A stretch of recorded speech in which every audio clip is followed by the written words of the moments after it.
क्या यह कोई सातवां अजूबा है? ईडी पर आरोप लगना कि इसके अफसरों ने इलेक्टोरल बॉन्ड खरीदने के लिए कथित रूप से धमकाया होगा।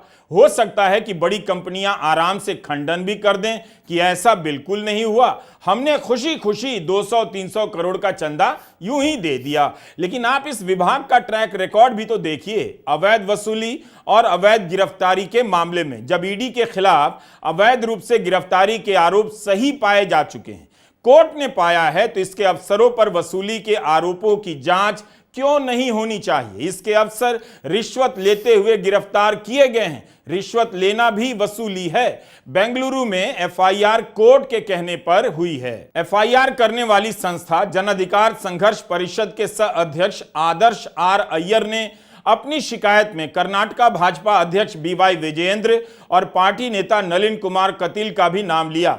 शिकायत में आरोप है कि स्टरलाइट और वेदांता कंपनी पर ईडी द्वारा कई मौके पर छापे मारे गए, जिसके कारण इन कंपनियों को अप्रैल 2019, अगस्त 2022, नवंबर 2023 में 230 करोड़ रुपए के चुनावी बॉन्ड खरीदने के लिए मजबूर होना पड़ा। आरोप है कि चुनावी चंदे के लिए कंपनियों पर दबाव डाला गया।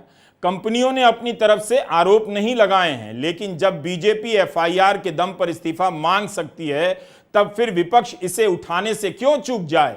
खासकर तब जब आरोप केवल वित्त मंत्री पर नहीं बल्कि उनके विभाग के तहत आने वाली ईडी पर लगे हैं, जिसके बारे में कोर्ट के तमाम फैसले अब आपके सामने हैं। शिवसेना उद्धव ठाकरे के नेता संजय राउत ने कहा है कि ईडी भाजपा की कलेक्शन एजेंट है। बीजेपी के खाते में जो पैसा गया है और जाता है, सब ईडी के माध्यम से जाता है। एजेंट को वसूली का टारगेट दिया जाता है। ईडी और सीबीआई इस देश की सबसे भ्रष्ट संस्थाएं हैं और ये भाजपा नेताओं की मिलीभगत से है। इसके लिए पीएम और वित्त मंत्री उत्तरदायी हैं। सुप्रीम कोर्ट ने इलेक्टोरल बॉन्ड को असंवैधानिक कहा। प्रधानमंत्री मोदी इस बात को पूरी तरह से नजरअंदाज कर गए और लोकसभा चुनावों के समय मीडिया से इंटरव्यू में कहने लगे कि ये तो मोदी ने इलेक्टोरल बॉन्ड बनाया था, जिसके कारण आज आप ढूंढ पा रहे हो कि पैसा किसने लिया, कहां दिया और कैसे। आज आपको ट्रेल मिल रहा है क्योंकि इलेक्टोरल बॉन्ड था। कोई व्यवस्था पूर्ण नहीं होती, कमियां हो सकती हैं, उन कमियों को सुधारा जा सकता है। कम से कम ईवी होता तो आपके पास जानकारी होती, यहां से यहां गया, यहां गया, यहां गया। अगर कथित रूप से वसूली से आ रहा है पैसा, छापे के बाद आ रहा है, तो क्या इसकी जांच नहीं होनी चाहिए? कोर्ट ने इलेक्टोरल बॉन्ड को बाकायदा असंवैधानिक कहा था। यह नहीं कहा था कि छोटी मोटी कमियां हैं, इसे ठीक कर लें। इलेक्टोरल बॉन्ड को रद्द किया गया क्योंकि कमियां बहुत बड़ी थीं, और वो ये थी कि बॉन्ड अपने आप में असंवैधानिक है, देश के संविधान के खिलाफ जाता है। इतनी बड़ी बात को प्रधानमंत्री मोदी छोटी मोटी कमियां बताते हैं। और रही बात कि इलेक्टोरल बॉन्ड से पता चलता है कि पैसा कहां से आया, वो तो इस एफआईआर में दर्ज आरोपों से पता चल रहा है। तो क्या प्रधानमंत्री इसकी जांच कराएंगे? फरवरी 2024 में दिया गया सुप्रीम कोर्ट का फैसला आप याद कीजिए। इलेक्टोरल बॉन्ड स्कीम को असंवैधानिक घोषित करते हुए कोर्ट ने कहा था कि यह केवल फायदे का लेन देन है, क्विड प्रो क्यो। इसका मतलब यही हुआ कि हजारों करोड़ रुपए का चंदा लो और बदले में उद्योगपतियों को फायदा पहुंचाओ। कोर्ट ने यह भी कहा था कि इलेक्टोरल बॉन्ड स्कीम अनुच्छेद 19(1)(a) का उल्लंघन करती है, सूचना के अधिकार के विरुद्ध है, असंवैधानिक है। कंपनी एक्ट में किए गए संशोधन से कॉरपोरेट द्वारा असीमित चंदा दिया जाना अनुच्छेद 14 का उल्लंघन है। 15 फरवरी 2024 को सुप्रीम कोर्ट ने अपना फैसला सुनाया था कि इलेक्टोरल बॉन्ड स्कीम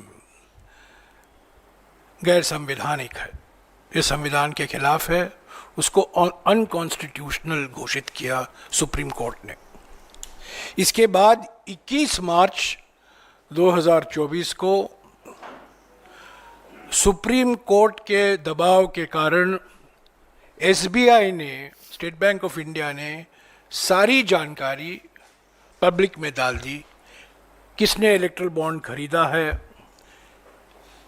कब खरीदा है और किन किन पार्टियों को फायदा पहुंचा है। ये 21 मार्च 2024 को ये जानकारी प्रकाशित हुई।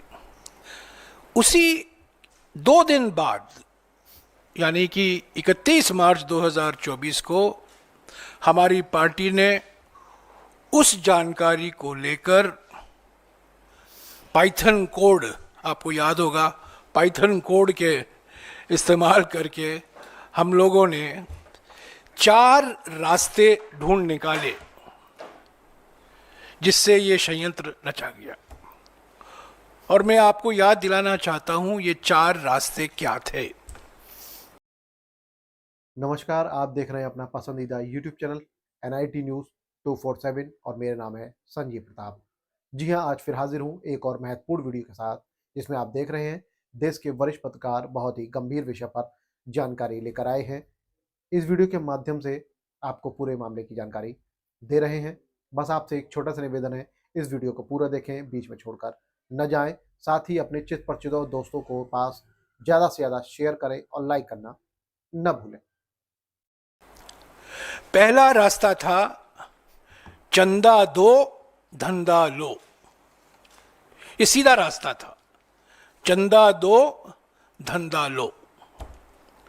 दूसरा रास्ता था ठेका लो चंदा दो। क्या फर्क है इन दोनों में? पहला रास्ता चंदा दो धंधा लो, ये प्रीपेड हो गया। दूसरा रास्ता जो था ठेका लो चंदा दो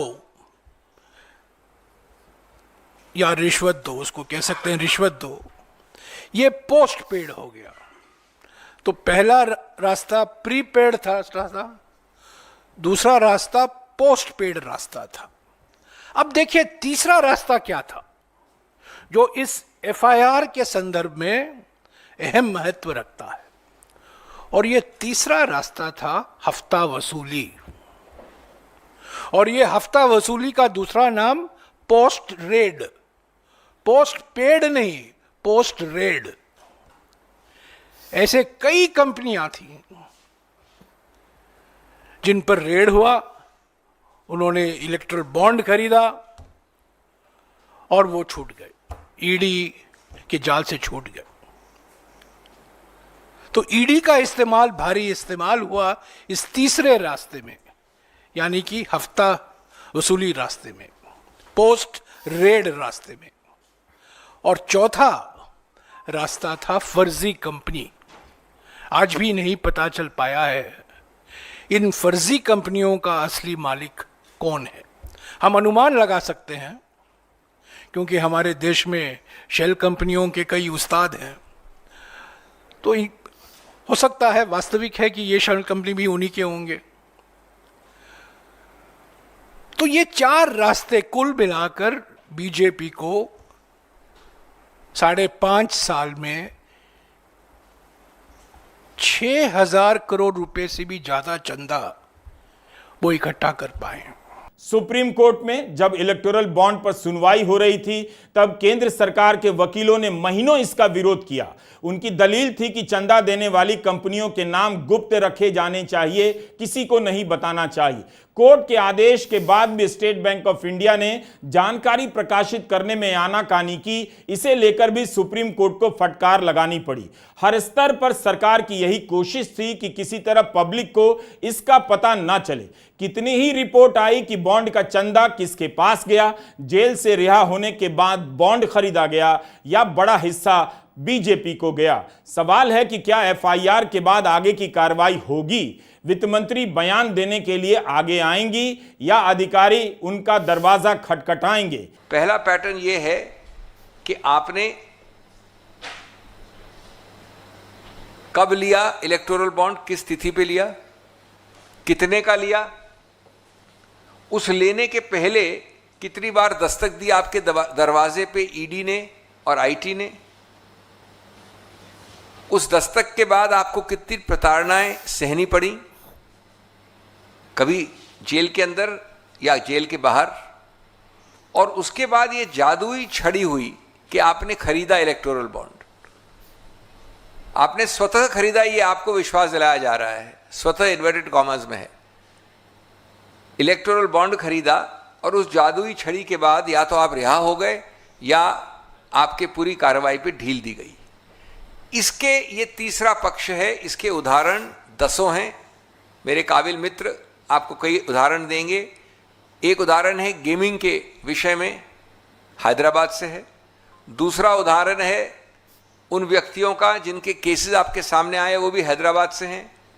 उनमें से कोई अप्रूवर बना, किसी ने किस्सा कहानी सुनाई पहले बिल्कुल विपरीत बोलने के बाद, और अंत में उनको छोड़ा गया या बेल मिली इलेक्टोरल बॉन्ड्स बहुत बड़े बड़े अमाउंट्स के खरीदने के बाद।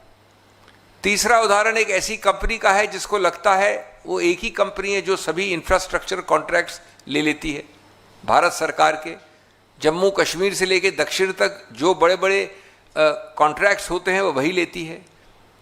इसने लगभग 1000 करोड़ या 900 करोड़ का आंकड़ा एक कंपनी का इलेक्टोरल बॉन्ड्स खरीदे हैं।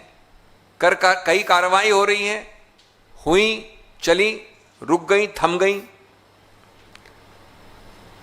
उसके बाद इस प्रकार की और कंपनियां हैं आंध्र प्रदेश में, मैं तेलंगाना की बात नहीं कर रहा हूं जहां के और उदाहरण थे, दक्षिण में, इत्यादि इत्यादि।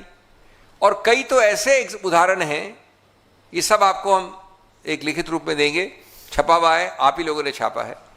एक ऐसे ग्रुप की है जिसका पूरा का पूरा पेड अप कैपिटल, पूरा का पूरा पूंजी, पूरा का पूरा जो उसकी क्षमता है वो एक आंशिक रूप से 100 करोड़ की भी नहीं होगी।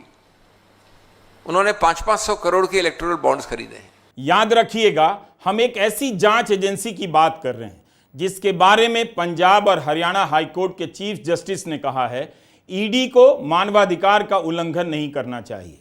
ट्रायल का पता नहीं होता मगर आरोपी को महीनों जेल में डाल दिया जाता है। जब ईडी यह कर सकती है तो क्या इस बात की जांच नहीं होनी चाहिए कि कहीं इसके अफसर वसूली में शामिल तो नहीं?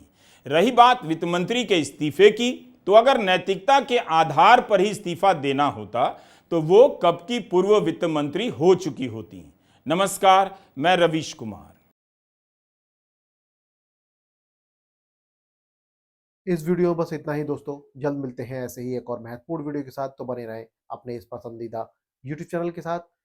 और आपने अभी तक इस चैनल को सब्सक्राइब नहीं किया है तो सब्सक्राइब कर घंटी वाला बटन दबा दीजिए ताकि ऐसी ही महत्वपूर्ण वीडियो की नोटिफिकेशन आपको समय रहते मिल सके। आपको हमारे किसी वीडियो से कोई शिकायत है या अपना सुझाव देना चाहते हैं तो मैसेज कमेंट बॉक्स में लिखें। हम और हमारी टीम जल्द ही उस पर अमल करेगी। जय हिंद, जय भारत।